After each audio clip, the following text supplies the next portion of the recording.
Keterampilan presentasi merupakan keterampilan yang penting, tidak hanya sebagai mahasiswa di perguruan tinggi, tetapi keterampilan ini juga sangat penting ketika nanti Anda memasuki dunia kerja, atau bahkan ketika terjun di masyarakat. Namun tahukah kamu bahwa 64% mahasiswa dan 75% orang dewasa takut untuk berbicara di depan umum? Dari survei yang saya lemparkan kepada mahasiswa program studi farmasi angkatan 2023 di FKIK Unram, kekhawatiran mahasiswa mengenai presentasi terutama adalah takut lupa pada saat mereka harus presentasi.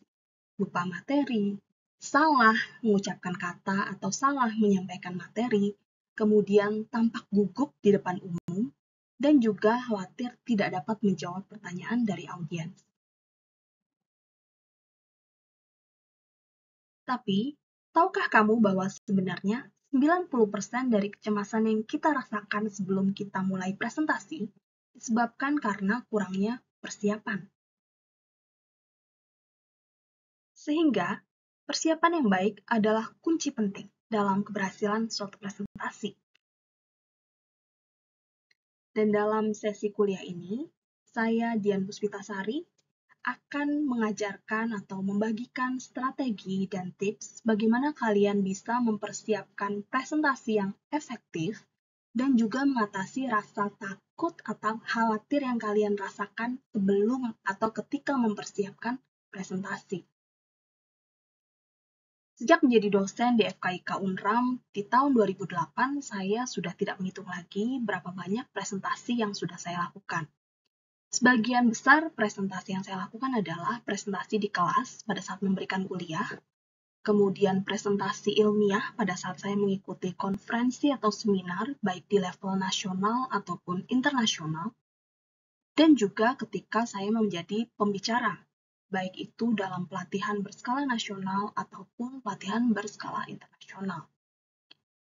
Bahkan setelah sekian banyak presentasi saya lakukan, saya tetap merasa nervous, gugup ketika akan presentasi.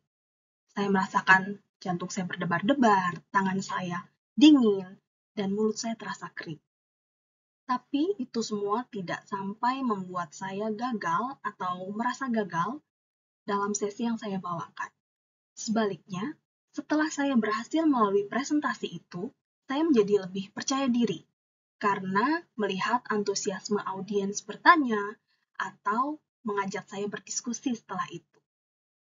Sehingga, menurut saya, rasa nervous sebelum memulai suatu presentasi adalah hal yang wajar dan mendorong kita atau membuat kita untuk lebih menginvestasikan waktu untuk mempersiapkan diri kita dan juga presentasi yang akan kita lakukan.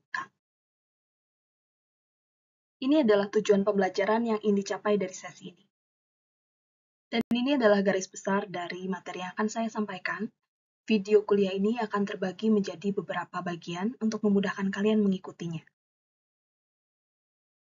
Baik, di bagian pertama ini kita akan mengidentifikasi bagaimana karakteristik presentasi yang efektif. Melihat jawaban adik-adik dalam survei yang saya berikan, saya yakin kalian sudah memiliki gambaran bagaimana presentasi yang efektif dan yang tidak efektif. Nah, silakan pause video ini dan kemudian buatlah list sebanyak-banyaknya bagaimana karakteristik suatu presentasi yang kalian anggap efektif dan yang kalian anggap kurang efektif. Kalian boleh menggunakan tabel untuk membandingkan kedua karakteristik ini. Karakteristik presentasi efektif yang pertama adalah fokus dan jelas.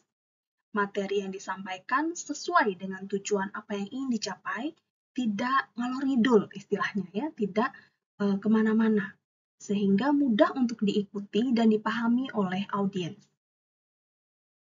Kemudian, karakteristik yang kedua adalah urutan materi yang dipresentasikan tersusun dengan baik. Ini akan memudahkan audiens kita untuk mengikuti aliran ide yang kita sampaikan ke mereka dan membantu mereka untuk bisa memahami pesan yang ingin kita sampaikan. Karakteristik berikutnya adalah presenter memiliki pengetahuan yang cukup atau memadai pada topik yang akan ia sampaikan. Pengetahuan yang dimiliki oleh presenter harus melebihi apa yang ia tampilkan dalam alat bantu audiovisualnya, sehingga ini akan memampukan dia untuk menjawab pertanyaan dari audiens. Jangan khawatir, Anda tidak perlu menjadi ahli di bidang itu untuk bisa mempresentasikan suatu topik. Tapi Anda benar-benar harus mempersiapkan materi yang akan Anda tampilkan dalam suatu presentasi. Karakteristik berikutnya adalah tepat waktu. Jadi, jika Anda diberikan durasi selama 30 menit untuk mempresentasikan suatu topik, usahakan Anda tidak melebihi durasi yang diberikan. Karena itu, kita perlu berlatih berulang kali dan merevisi alat bantu audiovisual yang akan kita pakai, sehingga kita bisa mempresentasikannya 30 menit atau kurang dari itu. Karena biasanya suatu presentasi memiliki sesi tanya-jawab atau diskusi.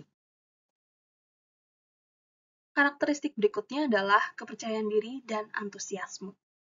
Kepercayaan diri presenter bisa kita lihat dari bahasa tubuh pada saat presenter mempresentasikan materinya.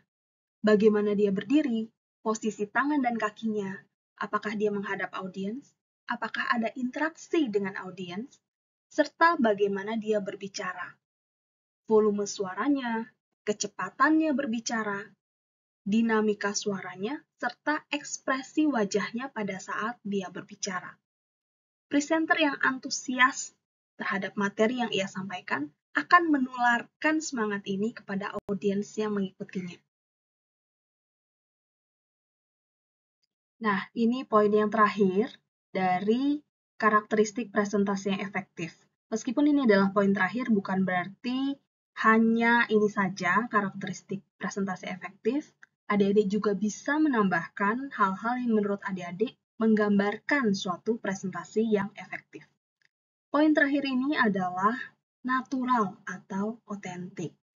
Meskipun kita ingin terlihat percaya diri, bersemangat, kita juga perlu melakukannya senatural mungkin, tidak berpura-pura menjadi orang lain ketika kita presentasi, kecuali memang adik-adik sedang ingin berakting ya. Jadi acting juga adalah suatu presentasi. Bagaimana kita bisa tampil natural atau otentik? Ya, kita perlu melatihkan sesering mungkin. Kita perlu melihat mungkin dari rekaman bagaimana kita mempresentasikan sesuatu, apakah itu adalah cara natural kita dalam berbicara dan berinteraksi dengan orang lain, dan apakah orang lain jadi mau berinteraksi dengan kita.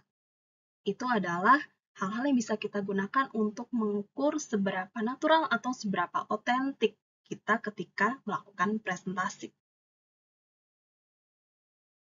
Sebaliknya, bagaimana presentasi yang tidak efektif?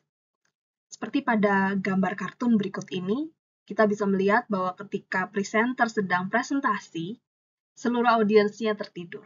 Ya, ini jelas bukan suatu presentasi yang efektif, karena pastinya pesan yang disampaikan tidak diterima dengan baik oleh audiensnya, karena audiensnya bosan dan bahkan tertidur.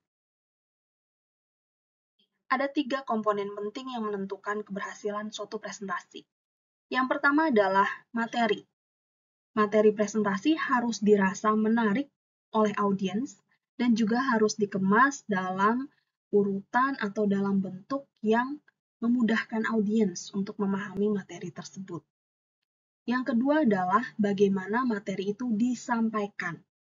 Yang berperan di sini adalah suara, bahasa tubuh, dan juga interaksi presenter dengan audiens. Yang ketiga adalah alat bantu audiovisual yang kita pakai. Dalam situasi sehari-hari kita di perguruan tinggi, kita sering menggunakan slide presentasi ya. Misalnya pada saat ini saya menggunakan PowerPoint. Nah, alat bantu audiovisual ini adalah komponen yang penting karena akan membantu kita untuk menyampaikan pesan kepada audiens kita.